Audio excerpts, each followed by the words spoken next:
जय हिंद दोस्तों, स्वागत है आपका करंट अफेयर की सीरीज में। आज की करंट अफेयर की क्लास में अपने करंट अफेयर के क्वेश्चन डिस्कस करने वाले हैं और बीच में कुछ दिन क्लास नहीं हुई थी तो वो भी अपने कवर करेंगे। तो बने रहिए हमारे साथ, तैयारी को मजबूत करते रहिए। आज का पहला क्वेश्चन, 9 अगस्त को पूरे भारत में इनमें से कौन सा क्रांति दिवस मनाया जाता है? तो कौन सा क्रांति दिवस मनाया जाता है? अगस्त क्रांति दिवस। 9 अगस्त को पूरे भारत में अगस्त क्रांति दिवस मनाया जाता है। यह क्रांति जो अगस्त क्रांति है, इसकी शुरुआत कब हुई थी? 9 अगस्त 1942 को हुई थी।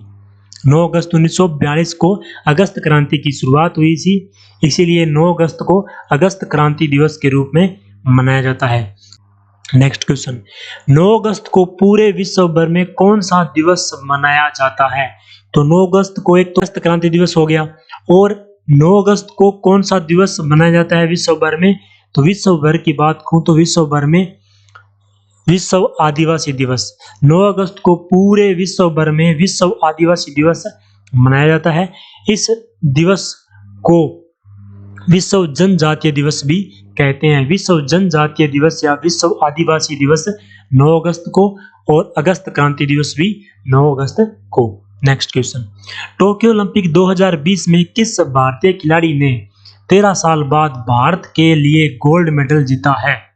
तो किसने जीता है? आपने सभी को पता है, नीरज चोपड़ा ने। टोक्यो ओलंपिक 2020 में पुरुष की जेवलिन थ्रो के फाइनल में नीरज चोपड़ा ने 87.58 मीटर के स्कोर के साथ टॉप स्थान हासिल किया है। 87.58 मीटर, टोटल कितना इन्होंने फेंका था? 87.58 मीटर। ये अपने को याद रखना है। और इसी के साथ भारत को 13 साल बाद में क्या मिला है? गोल्ड मेडल मिला है। तो आपको इतना याद रखना है। नेक्स्ट क्वेश्चन, निम्न में से किस हाईकोर्ट ने ऑनलाइन गेम्स पर प्रतिबंध लगाने वाले तमिलनाडु के कानून को रद्द कर दिया है? क्या कर दिया था? पहले कुछ दिन पहले तमिलनाडु ने ऑनलाइन जो गेम है उन पर प्रतिबंध लगा दिया था। अब जो मद्रास हाईकोर्ट है, मद्रास हाईकोर्ट ने क्या कर दिया है? तमिलनाडु ने जो कानून बनाया था उसको रद्द कर दिया है।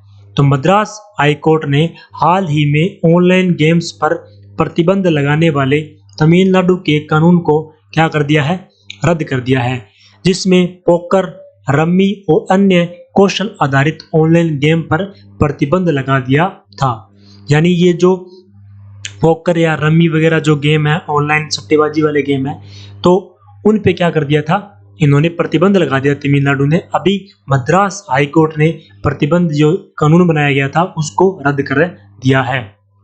नेक्स्ट क्वेश्चन, निम्न में से किस प्रशासन ने भारतीय नागरिकों के लिए इनर लाइन परमिट की आवश्यकता को समाप्त कर दिया है? किसकी? इनर लाइन परमिट की आवश्यकता को समाप्त कर दिया है। तो किसने किया है? लद्दाख प्रशासन ने। लद्दाख प्रशासन ने हाल ही में लद्दाख के संरक्षित क्षेत्रों का दौरा करने वाले भारतीय नागरिकों के लिए इनर लाइन परमिट की आवश्यकता को समाप्त कर दिया है। पहले क्या हुआ था? जैसे मान लो अपने संरक्षित क्षेत्र का दौरा कर रहे हैं या आपने घूम रहे हैं, तो वहां भारतीय नागरिकों को एक इनर लाइन परमिट की आवश्यकता होती थी। तो अभी इसकी इनर लाइन परमिट की आवश्यकता को समाप्त कर दिया। किसने? लद्दाख प्रशासन ने। वहां के नागरिक या भारत के नागरिक वहां के सुरक्षित क्षेत्रों में आराम से घूम सकते हैं। नेक्स्ट क्वेश्चन, भारत में हाल ही में किस कंपनी की एकल खुराक कोविड-19 को मंजूरी दे दी गई है? तो किसकी है ये? जॉनसन एंड जॉनसन की। जॉनसन एंड जॉनसन कंपनी की एकल खुराक कोविड-19 को भारत में हाल ही में मंजूरी दे दी गई है।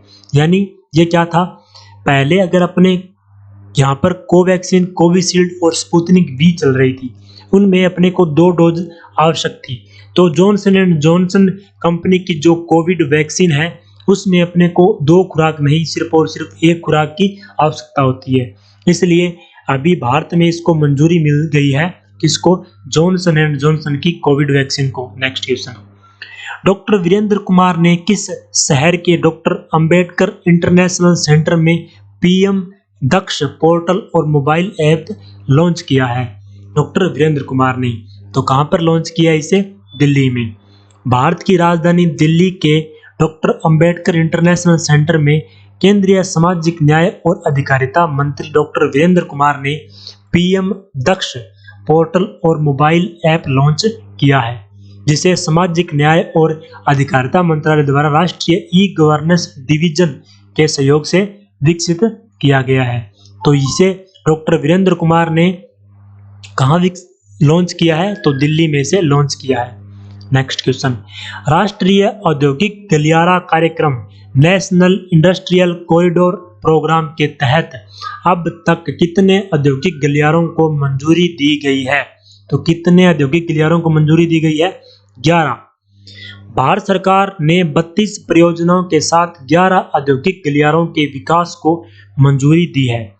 उन्हें राष्ट्रीय औद्योगिक गलियारा कार्यक्रम नेशनल इंडस्ट्रियल कॉरिडोर प्रोग्राम के हिस्से के रूप में देश भर में 4 चरणों में विकसित किया जाएगा। इनमें कौन कौन से गलियारे शामिल हैं? तो देखते हैं एक बार। पहला है दिल्ली मुंबई औद्योगिक गलियारा, दिल्ली मुंबई औद्योगिक गलियारा। दूसरा है चेन्नई बेंगलुरु औद्योगिक गलियारा। तीसरा है कोयम्बटूर के रास्ते कोच्चि तक CBIC का विस्तार किया गया है। चौथा है इसके अंदर अमृतसर कोलकाता औद्योगिक गलियारा। उसके बाद में हैदराबाद नागपुर औद्योगिक गलियारा। उसके बाद में हैदराबाद वारंगल औद्योगिक गलियारा। उसके बाद में हैदराबाद बेंगलुरु औद्योगिक गलियारा। उसके बाद में बेंगलुरु मुंबई औद्योगिक गलियारा। उसके बाद में विजांग चेन्नई औद्योगिक गलियारा। उसके बाद में ओडिशा आर्थिक गलियारा, दिल्ली नागपुर औद्योगिक गलियारा। ये कुल 11 गलियारे हैं, इनको क्या किया गया है? विकसित किया गया है। तो आपको ये याद रखना है, कम से कम आपको संख्या याद जरूर रखनी है। 11 गलियारों को क्या किया गया है? विकसित किया गया है। तो आज के लिए इतना ही। बने रहिए हमारे साथ, तैयारी को मजबूत करते रहिए। ऐसे ही वीडियो को देखने के लिए हमारे चैनल को लाइक शेयर और सब्सक्राइब कर देना। आपका दिन शुभ हो। धन्यवाद।